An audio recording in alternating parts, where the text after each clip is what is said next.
Great day to everyone. This is Edward Atienza, and I am a licensed civil engineer in the Philippines. And I want to learn more about geotechnical engineering. At sana, sabayan niyo ako mag-aral dito. I do believe that learning comes from the question from everyone. Kaya sa lahat ng mga nanonood dito, so on this video, I would ask if you have any questions, please write it down to the comment below para I can research and know the solution about it para sabay-sabay tayong matututo regarding on J-Technical Engineering.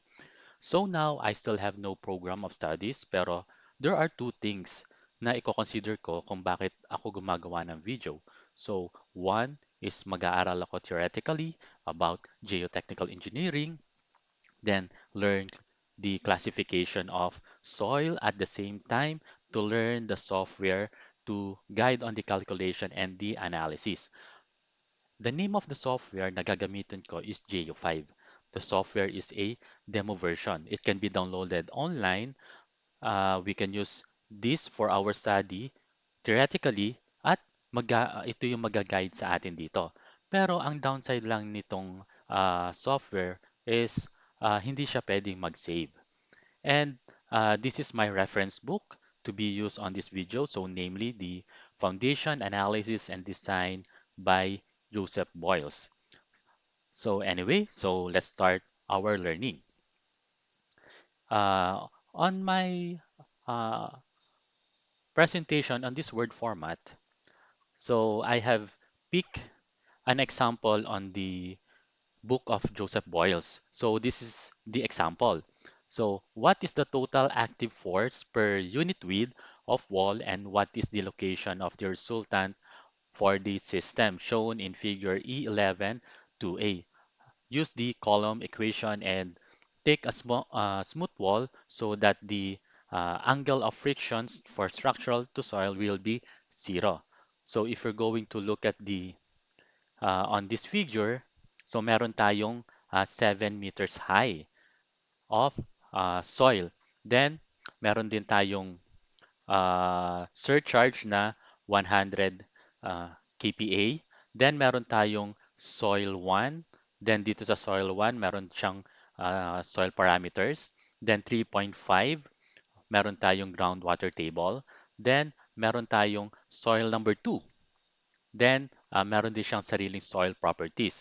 Then, on the right side, meron siyang force that had been calculated by the book.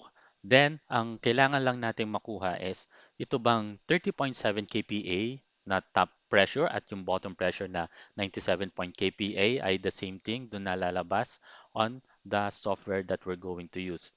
And if we're going to look here, these are all the parameters, the symbols on this uh,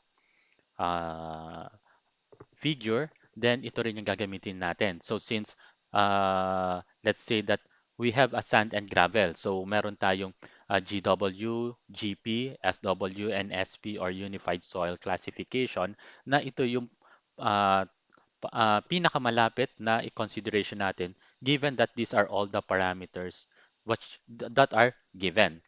Then scroll down, then makikita natin yung a bigger picture of our soil properties. This is taken from the sample problem from Foundation Analysis and Design by Joseph Boyles. Then let's go down. Then this is the blow up of the soil pressure diagram. So ito yung kailangan nating makuha, yung the top and the bottom, kung kapareho ba sila. And at the same time, kung hindi minsan kasi there are times that kailangan natin na to have a more accurate design, then this is the way para magkameron tayo ng free with a program na we can be more mas maniniwala tayo do sa mga design na ginagawa natin. Then let's try to go down. Then now ito yung mga Geo5 software. So we have different types of structures, retaining structures na given by Geo5. But what we are going to work out first now is the earth pressure.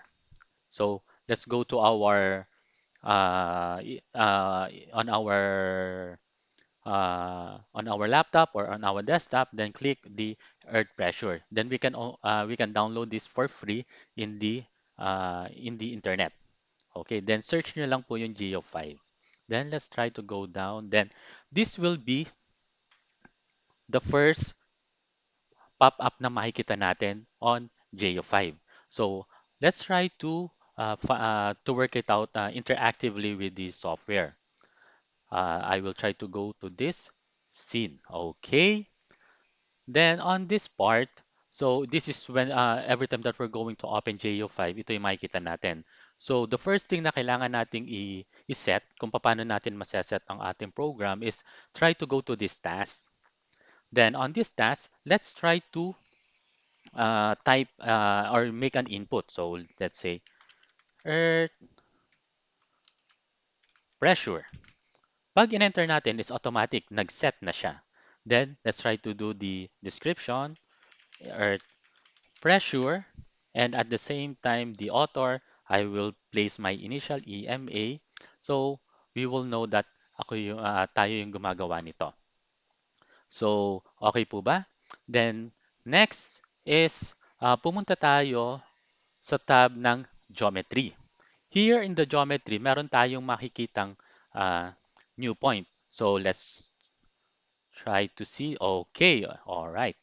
So, on the geometry na makikita natin dito is still default set of 5 meters. So, para interactively na makita natin kung paano gawin, so, uh, wait lang po. Then, I'm just going to open the parameter. So, ito yung mag-o-open. So, once we click the add button, then magkakameron siya ng pop-up para mailagay natin kung ano yung required na depth natin. So we have 3.5, add, then the other one is 7. So let's try to edit this 5 and make it 7. So, okay. All right. So ngayon, makikita natin that our our soil has changed into 7 meters. So let's try to make it a little bigger para naman kita natin. All right. So all we have to do is there is the scroll button on the mouse, then para din siyang zoom in, zoom out. So move up and move down, then you will have the zoom in, zoom out. All right. Then next is let's go to the profile. Here in the profile, here in the profile, close. Okay. Here in the profile, we're going to set the height again. So 3.5, add, then another 7 meters, then add, close, then ito na yung ating profile. So kailangan dito sa geometry, meron tayong 7 meters na para do sa soil parameters 1, then the soil parameters 2. Then sa profile is it's still the same. So, nasusundan po ba natin? Medyo mahirap po ba o madali? Pero just make on the comment para at least alam ko po kung naiintindihan yung mga explanation ko regarding on the GEO5 explanation. Then, next is let's go to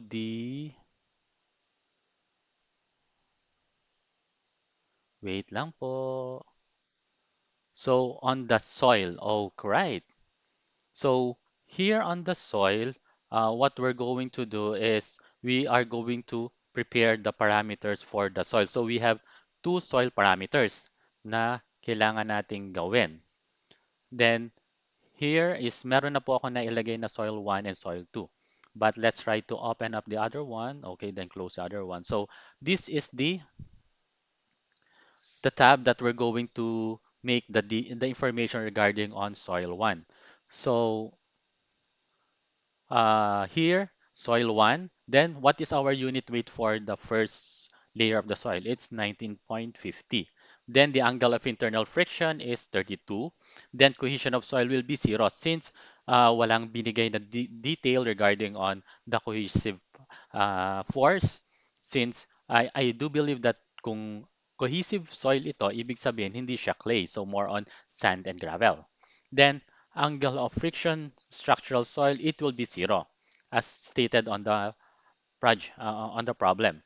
Then the saturated unit weight, let's try to work it out as 19.50 pa rin. Uh, the reason for that is para lang mag-work out yung ating Geo5. Then on the pattern, let's just to use the sand. All right. Then okay. Then we can do the same with the soil too na 16.25, angle of internal friction is 30, then 16.25 the same with the sand. So next naman po natin is the